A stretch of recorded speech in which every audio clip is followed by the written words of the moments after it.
السلام علیکم ورحمۃ اللہ وبرکاتہ۔ الجبور بستی جو کہ حضرت ابو ہریرہ رضی اللہ عنہ اور قبیلہ دوس کا علاقہ ہے، ان سے پہلے ہم اس پہاڑ پر موجود ہیں۔ یہ حضرت طفیل بن عمر دوسی رضی اللہ عنہ کے اس واقعہ سے مشہور ہے۔ انہوں نے حضور صلی اللہ علیہ وسلم سے درخواست کی تھی کہ میں اپنے قوم کا سردار ہوں اور اپنی قوم کو اسلام کی دعوت دینا چاہتا ہوں، آپ اللہ سے دعا کریں اللہ مجھے کوئی نشانی عطا فرمائے۔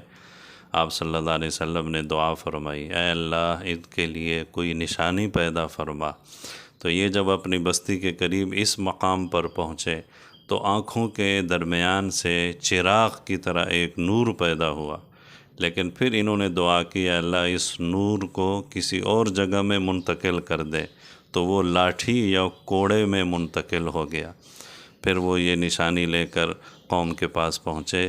یہ وہ جگہ ہے جہاں پر حضرت طفیل بن عمر دوسی رضی اللہ عنہ کی لاٹھی یا کوڑے سے نور نکلا تھا۔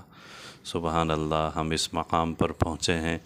یہ دیکھیں اس مقام کی خوبصورتی اور اس مقام کی نورانیت۔ اللہ اکبر، اللہ اکبر۔